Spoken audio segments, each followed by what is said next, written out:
Hi, welcome to True Creeps, where the stories are true and the creeps are real. We'll cover stories from grotesque gore to the possibly plausible paranormal, to horrifying history, to tense and terrible true crime, and everything else that goes bump in the night. We're your hosts, Amanda, and I'm Lindsay, and we want you to join us while we creep. We cover mature topics. Listener discretion is advised. Hello, everyone. Today, we are going to be talking about one of our favorite topics ever, spooky places. We really also just specifically like a haunted hotel as well. We do. We absolutely do.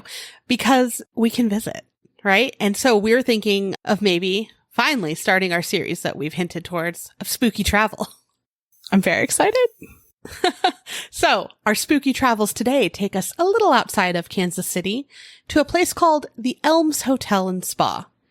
And this place lands on many, many lists of most haunted places throughout the U.S. and in Missouri. So, as always, let's start with the history of the hotel. What's going on there? Why is it so spooky? This one left me with more questions than usual because a lot of our histories give us some detail of like why these ghosts are here. And this one kind of did the opposite for me. What's going on there? Yeah, there's really not a ton of like why here. I mean, we get to one why, but it's not sparkly. Normally we're like, right, this terrible thing happened versus like construction materials. Yes. So while looking at this one too, it really, really reminded me of when we talked about the Crescent Hotel in Arkansas, the beginnings of it. Definitely. So in 1880, Travis Melian was a local farmer in the area, and his daughter Opal got really, really sick with a form of tuberculosis. And as we've recently discussed in our Elena story, it was pretty much a death sentence around this time. Travis then asked locals and anyone he could, how can I help my daughter? And what he was told was to take her to the river because it had some healing properties. He had Opal drink and bathe in the spring water for weeks.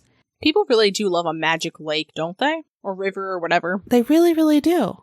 Well, this one actually cured her. So after a few weeks, she somehow got better and was cured.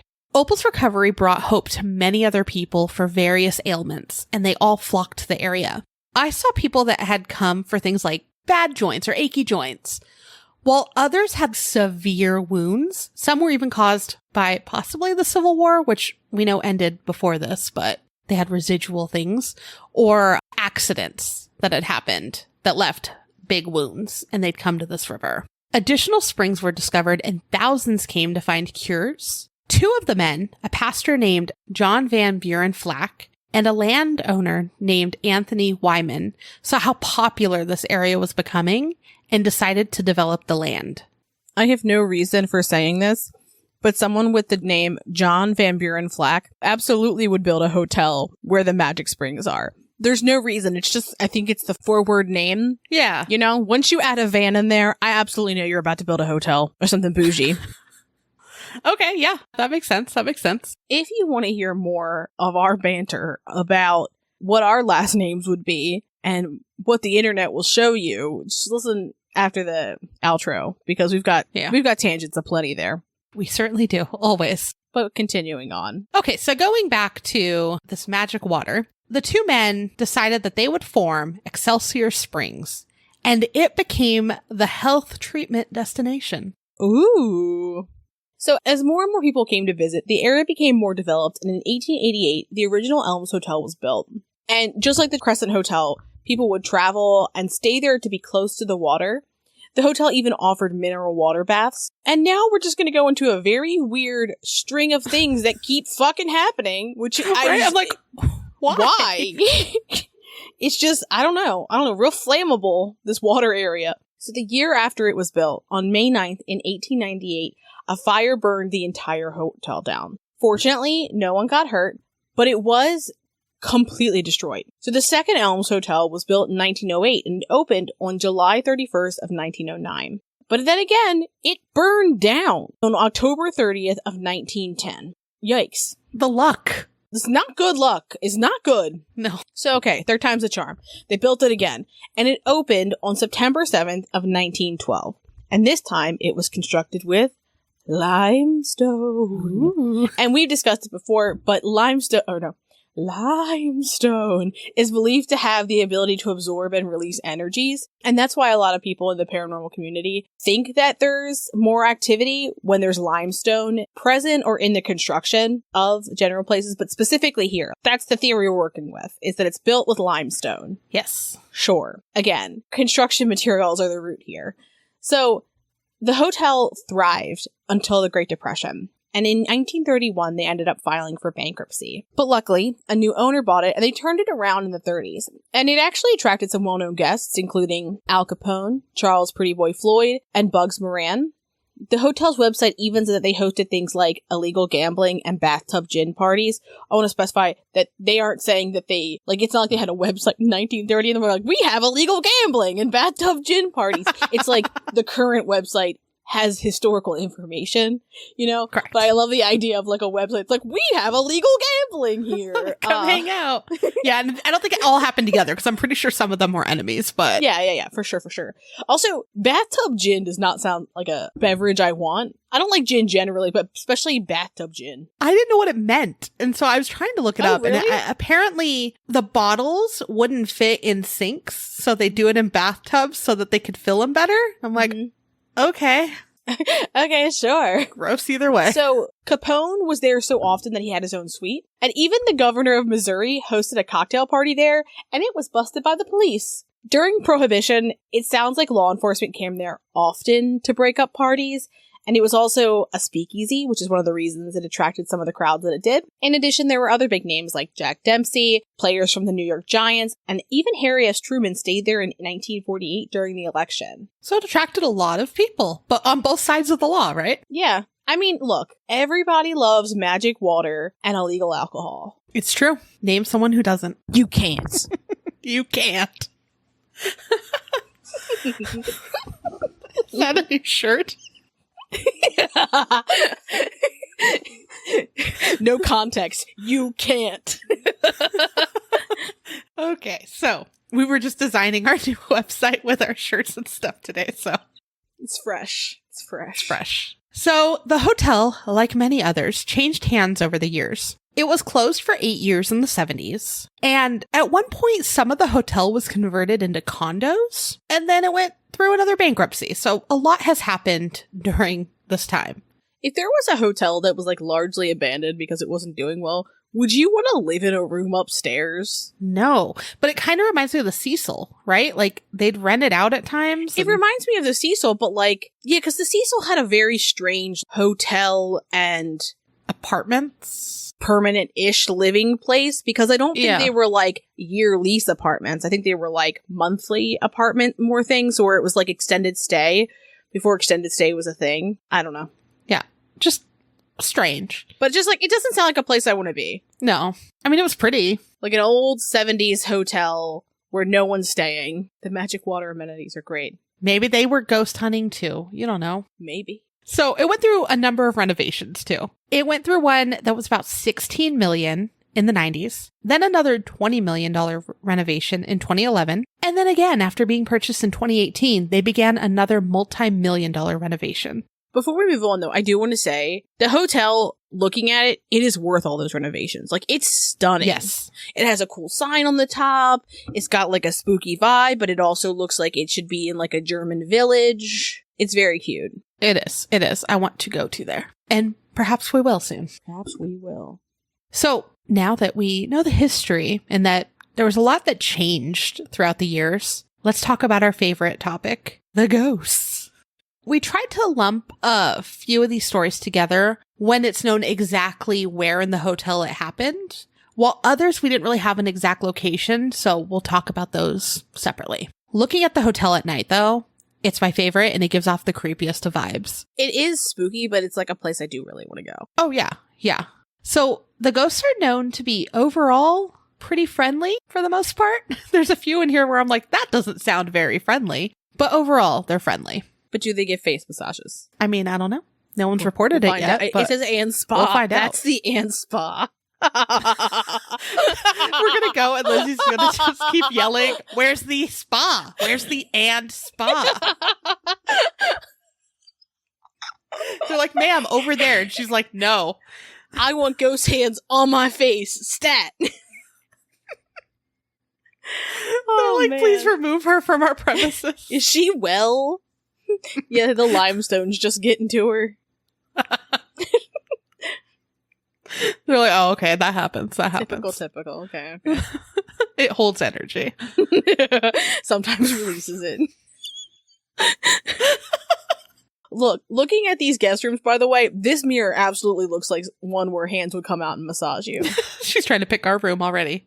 So let's go to the lap pool first. Perfect. And this is actually where the speakeasy used to be. It's believed that a gambler was shot to death during a game in the corner of the room, and staff have seen his spirit still sitting in that exact spot. There are some other reports, too, that they've seen a boy that's maybe about 5 years old in that area, possibly in the water. And employees have noticed that occasionally they'll walk in the room when it's empty, and there'll be random ripples in the water when no one's in the pool. Now, let's move on to the third floor. Lindsay's going to absolutely hate this. But people have reported seeing a maid in 1920s era clothes still working. You know I hate this. You know I do. Honey, sweetie, they're not paying you anymore. Get a journal. It's time to move on. When we go, can you speak with her, Lindsay? Oh my god, I'm going to speak to all these As ghosts. her ghost therapist. Every single one. I'm going to wear a ghost therapist t-shirt so they know who I'm there for, and we'll have some chats. Perfect. Love it. So, some people report having seen a woman who is in a, quote, distressed state when they see her in the hallways, and rumors are that she lost her baby. And I'm not really sure how those reports have gone because it sounds terrifying, but she's reported by guests that when they've seen her or encountered her, she has pulled hair and even thrown objects, and some have reported seeing a child. Look, when we were doing these notes, I don't know why, this just hit different. I think I might be officially done with the all ghost women are crying and distressed about a baby. I think I might be over it. Look, the year is 2023. Ghosts can be upset about more than children. Humans can be distressed for so many reasons. So why is it that women in ghost stories are just always so sad and they're longing over some loser who doesn't love them or a supposed lost child when there's no evidence of that? Perhaps that ghost child is someone else's ghost child. Why does it have to be the distressed woman? Why are we assuming that she's just sad over that baby? There's so many things to be upset about. We could be mad about, rolling back protections for everyone. We could be mad about the fact that you can try to overthrow an election and somehow be part of the fucking presidential race. You could be mad about the fact that we aren't investigating disappearances of women of color, especially trans women. The fact that wealthy people can have so much money that they can never spend it, but we have people who don't have fucking homes. These are all things that a ghost could be mad about, right? We're all mad about them. And there's more things than just, perhaps she's sad about her baby. Not saying that that's not a thing to be sad about. It's just why can't we have feminism in ghosts is what I'm saying here. It just makes me really mad. I want to read that story, though. And the woman who walked down the hallway upset about insert one of those horrible things to be upset about.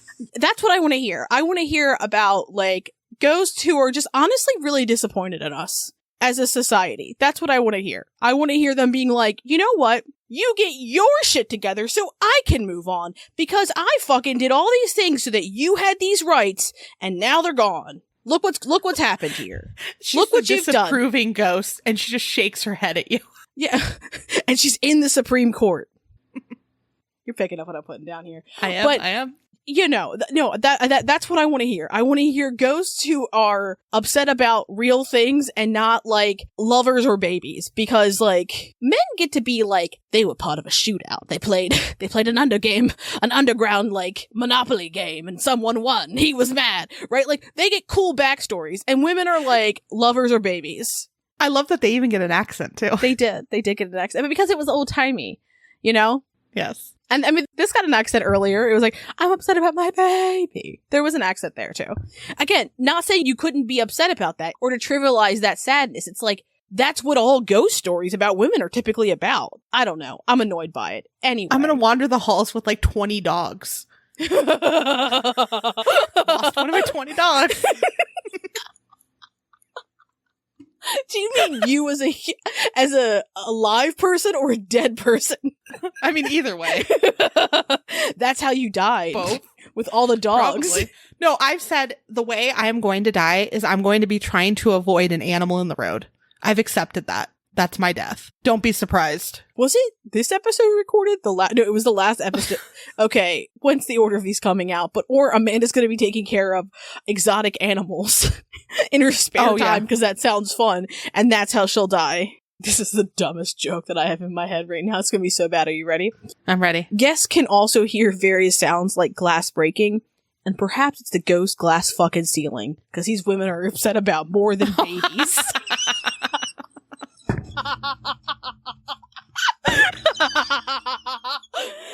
Oh, I love that you backed up because your laugh is going in and out. Oh yeah, well it has to because it's fucking booming. You're welcome. You're fucking welcome. Okay. Perfect. So, people also see adult and child-sized handprints on the walls, and we haven't seen too many details about it, but we're pretty sure that they are appearing as like no one is touching them. They're on like very high windows that people can't reach, and all I can imagine is some poor fucking employee's like, okay, I got all of the windows clean. We're good. And then he looks up and there's like fucking child smudges on the window. Yeah. And just incredibly upset, like, God damn it, not again. Not again. So, and again, we've talked about so many spirits wearing old-timey clothes. Well, this one does have a modern attired ghost. She's typically seen in the shadows, but it sounds like no one can really get a good look at her. They're just saying that, like, she's sporting more contemporary clothes. Look, there's no reason for me to go here, but she is emo, correct? Oh, absolutely. She's emo. Right, she's in the shadows. No one understands her. She's got, like, a heavy side part. Looking for emo Mozart. Oh, no. Oh my gosh. I've calculated the precise hour of my death. That's what she says when she's walking around. Every time. And they're like, ugh. All right, emo girl's over here again. Can you just go get the handprints off that other area? Let her be. She doesn't leave handprints. She just leaves like smudged black eyeliner. And a burned CD. And it doesn't come off the walls. And it does not come off. And it's or just honestly the whole pencil and it's wet and wild. But a real old one. Perfect. That's why it's so smudgy. Anyway, guests' furniture and clothing are also sometimes rearranged, and just like apparently the ghost wanted a very certain way. Sometimes housekeeping will come in, they'll place ice buckets and water bottles in their room for guests who are coming in, and they'll like leave and come right back in, and then they'll see that like everything they put in the room is just upside down. And the first time this was reported was in room 352. I would be so fucking mad. Right? Don't undo my work. Yeah, like it's just disrespectful. Is it that ghost maid's like, you're bad at your job? Yeah, you're bad at your the way job. that we do it. Yeah, I worked harder in my day, and it's like, maybe you should, again, journal and get the fuck out. You know what? There is a debate over how, like, cups should be placed. I just rolled my eyes at Amanda. I just full on rolled my fucking eyes at Amanda. Have you not had that debate with someone? Oh, I have. Up That's why I rolled down? my eyes.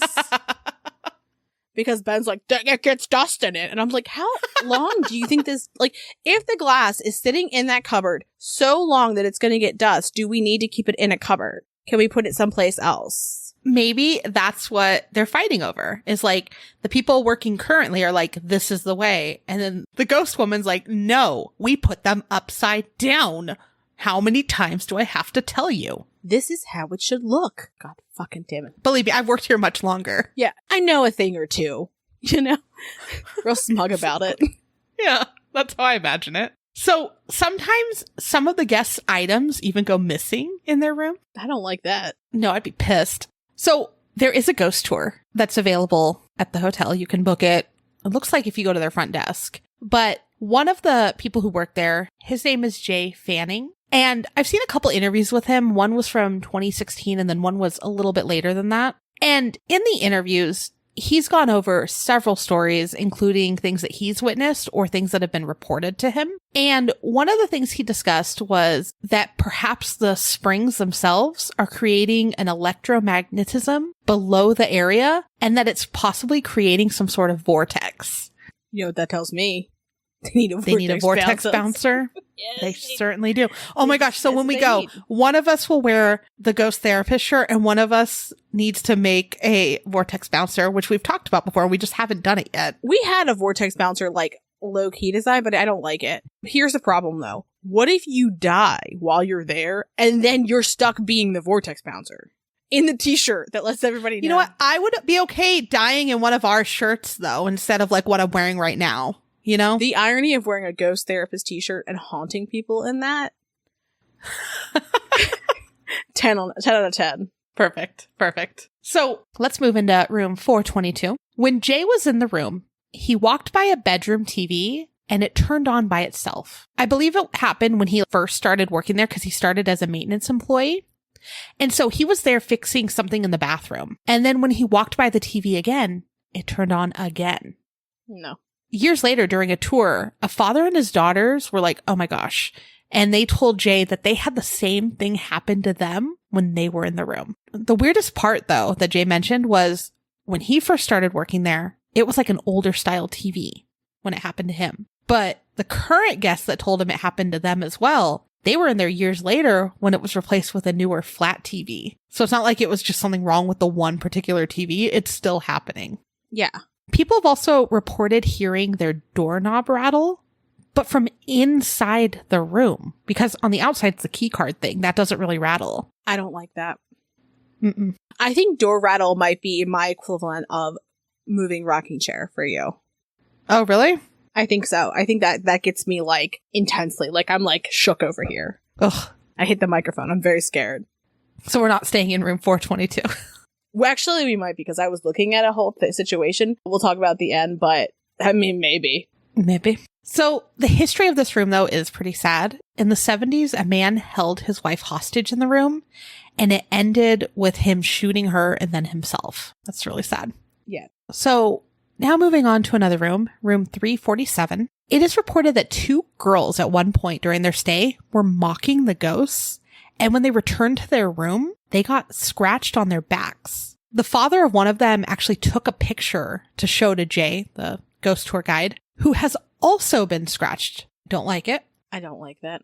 And that's where I'm like, what happened to these friendly ghosts? Yeah. So in addition to all these people, a bellman reported getting scratched in this room as well. He went up to make a delivery and he told other employees that his back felt hot after he made the delivery. Mm-hmm. And so when he got back down to the kitchen, they're like, well, let's look at your back. And when they checked, he had a bunch of scratches. All I can picture is like, it's somebody's first day, and they're like, oh, just so you know, sometimes the ghosts get mad at you and scratch you. How quickly would you be like, okay, you don't pay me enough for this. I am scared. I gotta go. Do I get hazard pay? Yeah.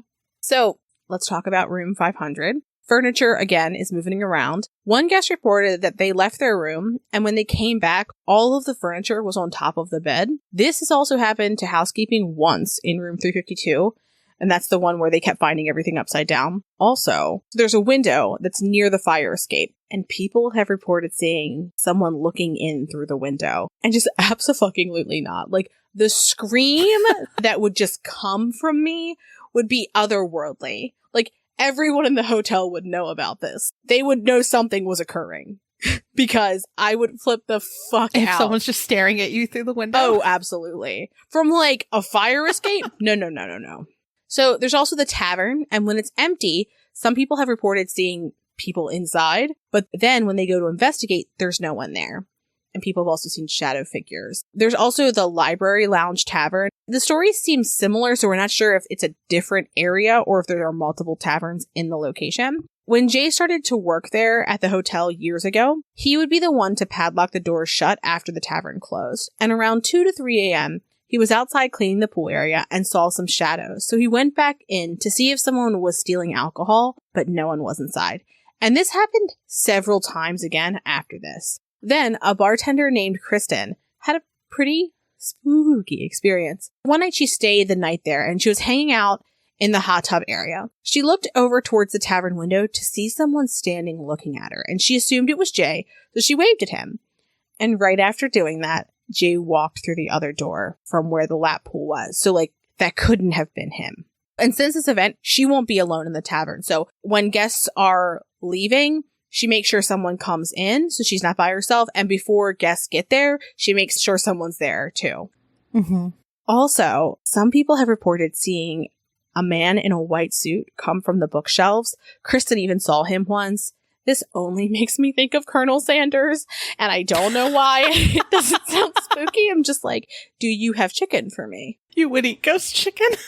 I'm thinking about it. I'm really thinking about it. The ghost chicken with her face massage. She's like, all right, ghost food, ghost massages, ghost therapists.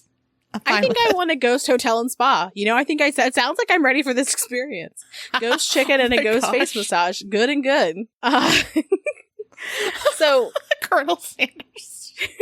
Yeah, like I don't know why that's the image I get, but like it kind of ruins the spooky factor because it's like him just like happily just walking on out like bucket. He owns the place. He absolutely has a bucket of chicken. Yeah, what's he gonna not have a bucket of chicken?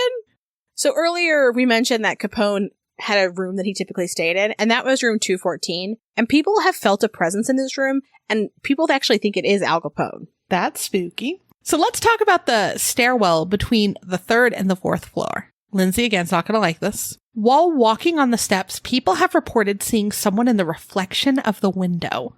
Ugh. And it's believed to be a man that accidentally fell to his death after going outside on the 4th floor fire escape for a cigarette. And he was the manager of an Elvis impersonator who was staying at the hotel. And from what I understand, he had a few drinks, went outside, he was smoking, and then he accidentally fell and passed away. That's incredibly sad. That really is. But I just can't imagine, I don't know, reflections get to me. Like, I don't like mirrors in haunted places. I don't want to see a reflection of someone standing behind me. Never. Or I don't even want to see my own reflection sometimes. in the, oh no, what was the closet called? Something wooden. Oh, suspiciously wooden. Yes. Yeah, I don't want any mirrors in suspiciously wooden closets. I don't want any of it. No. Another story that Jay tells on some of the tours is that I bet we could get a shirt that said, or some type of product that's all wood and it's just wood print and it says suspiciously wooden. It's so fucking dumb. Don't mind me. I'm over myself. So another story that Jay has told is that there's a jazz musician by the name of David Stevens who had stayed there and shared his story with Jay. When David went to walk back to his room one night, he heard a bunch of parties going on in the rooms as he passed by to go to his room. So he's probably like, I want to go to bed. These people are crazy. They're loud. He gets back to his room and he's woken up 3 times that night, hearing a woman's voice in what sounded like his living room area of his room. I don't like that. So he gets up and he's like, who the hell's in my room? No one's there. The next day, he woke up, and when he was talking about it with the staff, he learned that he was actually the only guest staying on that floor that night. So all these like parties and everything that he was hearing were not happening. Oh, I don't like that. You don't like ghost parties? No, I don't like any parties. The seriousness of what I like, my intense stare at Amanda. I mean it. Fine. Amanda is dragging me through this episode. I'm like, what if we talked about something else? What, you want something else? Per Olivia. No. Also, we had several tangents this episode. Again. Half episode, half tangent. Stay past the credits to listen to nonsense. It's quality nonsense. So the hotel seems to lean into their spirited guests. We've brought it up before, but they have a ghost tour. It looks like there's some details on their website, but you have to either call or go to the front desk to book it. There's even something in like their packages that they call a paranormal tour package. I think it's just that you get to stay in a fancy room and that you have 2 tickets to the ghost tour, because I explored it. Oh, yeah, absolutely. We're doing all of it. We're doing everything. Done and done. And they've even had the sci-fi series Ghost Hunters come to do an investigation, and it aired in 2013. I was trying to pull this episode, and everywhere I looked for like that particular season was like not available online anymore. So I'm like, okay, never mind. Thank you. Interesting. Yeah. But overall, it seems like the hotel, almost in every area of the hotel, there's something that goes on or someone's reported something. I did reach out to the hotel, and their email address on their website bounced the email back to me. So I tried another way and haven't heard back yet. But if they do respond, we'll definitely include an update at some point. Yeah. So we already kind of answered this question. Would you want to stay there? Yeah, I'm staying there. Look, and spa, ghost massage, ghost chicken, no ghost parties. No ghost parties. That's where she draws the line. That's where I draw the line. So now that we have like our official start to our series of spooky travel destinations, right? Should we add this to our list of when we're, what did you say? We were going to be spooky travel agents eventually? Will this be a star on the map? Yeah, this goes on our bus tour. Perfect. Love it. Can't wait. Hoping next year we will be able to visit this place. Yes, I'm excited. I'm actually going to be in Kansas City soon. And so I wanted to stop here, but now I'm like, should I wait? Should I go twice? Are you going to drink some magic water? I'm going to send you some magic water. Maybe the magic water will undo your curse. Ooh. Amanda's eyes lit up. I'm just going to lay in Dip it your for whole like fucking 3 body. days. Yeah. They're like, where is she? She's still in the fucking river. She's trying to undo that curse. She's putting in the work. Seriously, though. I think I talked about it a couple weeks ago about setting up a pool. And then last night, it all went to shit. Everything's wrong. Everything. Yeah. So one thing I want to bring up is our 3rd podiversary is coming up in October. And we're stoked. The last 2 years, we have done listener stories in our podiversary episode, and we want to do it again. So if you do have a creepy, spooky, weird story that you want to tell us about, head to our website. We have a form that you can fill out. You can remain anonymous if you want, or put your name. If it's someone else's story, just make sure to get permission from them. You can submit your story in writing, or if you want to be on our show, you can record yourself saying your story and send it to us. And we'd be happy to include you. If you do mess up during your, as I'm messing up now, if you mess up saying your story, we will happily edit it for you because we do it all the time. It's true. It's true. So true. I mean, if you've listened after the outro, you've witnessed it. You've been a part of it. You've witnessed a lot. They've seen some shit. You've shared this experience with us. Lastly, if you are enjoying the show, head to Apple Podcasts, or if you don't have an Apple device on your computer, you can download iTunes and do it this way. But leave us a review. If you do, we'd be happy to send you a sticker as a thank you, and a special thank you to everyone that's done it so far. We appreciate you so much. Also, we're in the middle of revamping our website, so if you haven't checked it out lately, head to truecreeps.com. We have some new merch up there. We have our Patreon up there, all kinds of fun stuff. Yeah. We're excited. Our new website will also hopefully be a little easier to use. And a little easier to navigate. Isn't it? Yeah.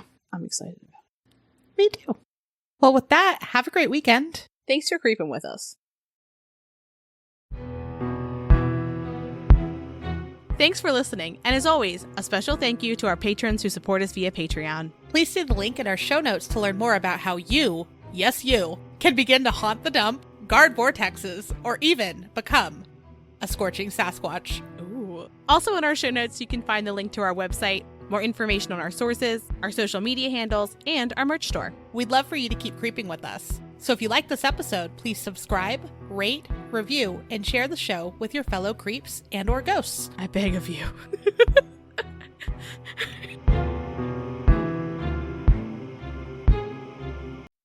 Now I wonder, what do our names say about us? We're not bougie property owners. My maiden name was Shanklin, which I thought it was English from the Isle of Wight, because it's a Shanklin area there, but it's actually Scottish and it was Shank land, which is where my ancestors lived. And I don't know why it was Shank, but just that it was, but that we're descendants of McGregors. I know a lot. I don't know why. I got into it. Ancestry, baby. So what kind of property would you own? Not a bougie hotel. What would it be? I mean, I guess a knife store. I like that. Shanklin, Yeah. But also my last name is Charlick now, my married name. And Shanklin, there's other Shanklins in the area where I live. And I've encountered other Shanklins. There's another Lindsay Shanklin in the world, which I thought was interesting, who we had some interesting parallels in our lives. Ooh. Did your doppelganger get away? We both were in student congress in high school. We both played tennis in high school. We're both lawyers. And she had a cat named Harry. Don't ask why I know this much. Obviously, we're taking this out. No, we're leaving it in. If you've been stalked by Lindsay Shanklin. Look, look, she's also a little bit older than me, but I just find it fascinating. There's like Is she though? parallels. Ooh, maybe. I don't know. But Charlick, there's barely anybody with the last name Charlick. Like, I searched my company directories and I'm like the only one in massive companies. And I don't know any others that aren't related to Ben. This is definitely going in the back of the episode. I just remembered and now I kind of feel awful about it, but it's been weeks. But we received an unknown package in the mail. Oh my god. Oh my god. How did we forget about this? How did we not bring this up? It was amazing. I think I was having a bad day and that was just like a really like good highlight. I like guffawed when I saw this. Well, okay, so we have a running joke that we all call my husband very old. Like, he just loves old people things, right? And by old people things, she means history. History, yeah. History Channel, Weather Channel, that's him. No, but one of my friends loves to sign him up for old people things. Like, for the longest time, he was getting, and I guess AARPs for everyone now, but he was getting AARP things. I am a card-carrying member. But also, like, funeral home things. And, like, Medicare. And, like, what are you going to do when you die? Like, do you want to pick your plot of land things? Great. Like, he was getting all of this all the time. And so we get this mysterious package in the mail, and it said something senior living. And so immediately he's like, who did this? And he's like, ask her. And I asked her, it wasn't. And he's like, it must have been Benji and Lindsay. So I ask them before he opens it, and they're like, what are you talking about? Yeah, because we also, like, we weren't in on this, like, Mike's an old man thing. So it wouldn't have even occurred to me to send him that anyway. Now it does. Everyone should. But we're like, okay, well, I guess let's open it. And he opens it, and apparently Mike has won, like, best senior living facility. Which I don't understand. There is another Mike Mednansky, right? Yes. So what we did is we're like, okay, what the hell is this? Because it's a plaque, and I'm like, this place actually exists, so we need to actually drop that off. So sorry, random place that I forget the name of.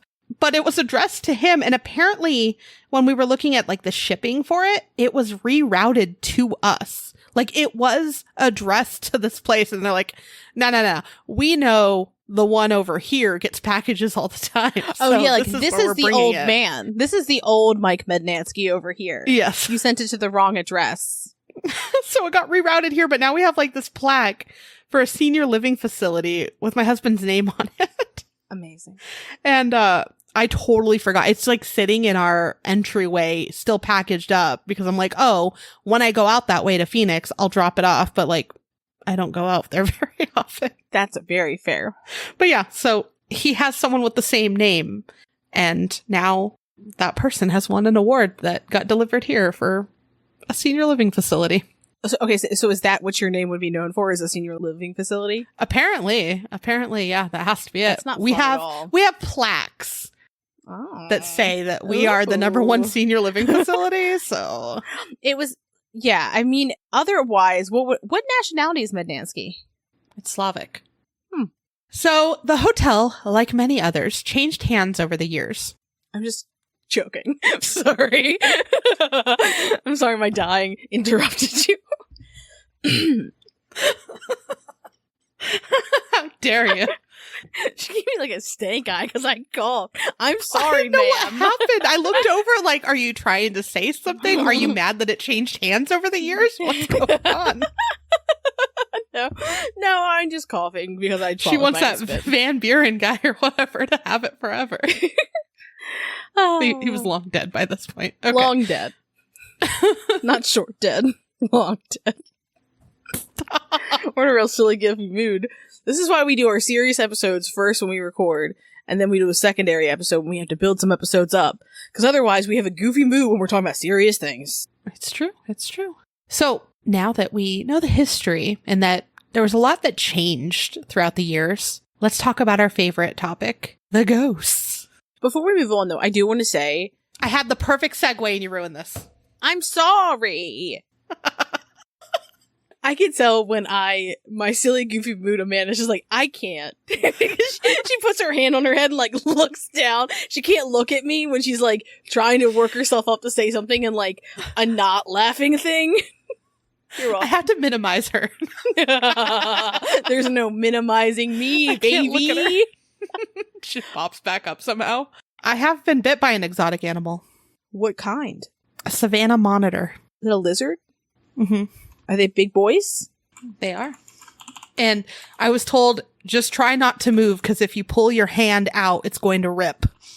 Oh, no worries. No worries. I was just like, okay, I'll be here now. No. By the bucket, the place that you're like, I need to go investigate. Oh my gosh. this. Okay, so this is going to be at the end of the episode, but when I went to visit Amanda, we were going somewhere. I think we were going to a frozen yogurt place, and we drove into a shopping center, and they were like, oh, there's a restaurant right there called By the Bucket. And I was like, what is that? And they were like, oh, they sell spaghetti by the bucket. And I was like, I have to go in there. I have to. And so... No, we couldn't answer your questions thoroughly enough. And you're like, well, I'll find out myself, because we had never been there before. I don't understand why. Okay, you go in. Your options are salad or spaghetti with meatballs. You get a bucket of whichever one you want. And they have two sizes of buckets. What an idea. Just buy the bucket. A bucket of spaghetti. I don't know. No, she full on got out of the car though. Like, cause she was asking questions. She's like, what is that? And we're like, oh, they sell spaghetti by the bucket. I've seen them on Facebook, but I don't know. And she's like, well, like, what's it like? Like, what's it look like? I'm like, I don't know. Well, what are their prices? I don't know. She's like, you know what? I'm going to go figure this out. And she like gets out of the car. Oh, I did. And goes into the establishment. They were so pleasant. I took a menu. It was $19.99 for a whole bucket of pasta with meatballs and a salad. I think you even got garlic bread. This is not an ad for By the Bucket, but it kind of is. We didn't eat it, so I don't know. By the Bucket, do you want to sponsor us? We'll take it. But, I mean, look, Amanda, I don't understand how you have lived near By the Bucket for this long and haven't gone inside. I'm sorry. You should be sorry. It's just, what a concept. They were like, we don't even need, they're like, we're not going to put a lot of thought into this. We're just going to name this restaurant after the container we're going to put the food in. Done and done. What a time. I guess I have to go there one day. Yeah, you do. You do. Damn it. Sorry. I saw something and it caught my eye. Another tangent. We've been talking about the Grimace Shake so much lately. Not in our episodes, but just like the wild ride it's been online. Yes. Of what people have done. And someone posted Dark Times Ahead, and a McDonald's has a picture that says, we are out of the Grimace Shake syrup and are unable to serve it. It's not available from our distribution center, and we are unable to confirm if it will be coming back at this time. We are sorry. We apologize for any inconvenience. I saw a TikTok from a girl who works at like a park, and she was like, can you please stop doing this Grimace viral TikTok video thing? Because there's fucking Grimace Shake everywhere.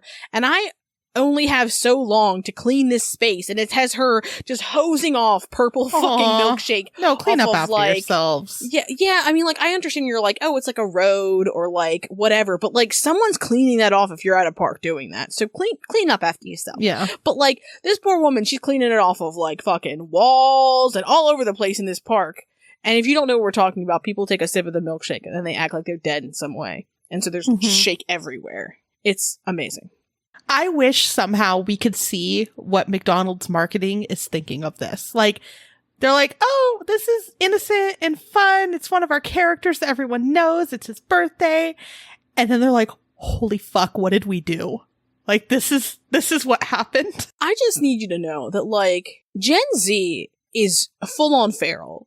Once you release something into their hands, you don't know what they'll do to it. So, like, you just have to hope for the best. I mean, people are buying the shake. You're welcome, McDonald's. You know, like, take what you can get. And also, if you don't want people to think weird things about Grimace, it's Grimace. I think we've talked about Grimace before. One might say he's a nightmare creature.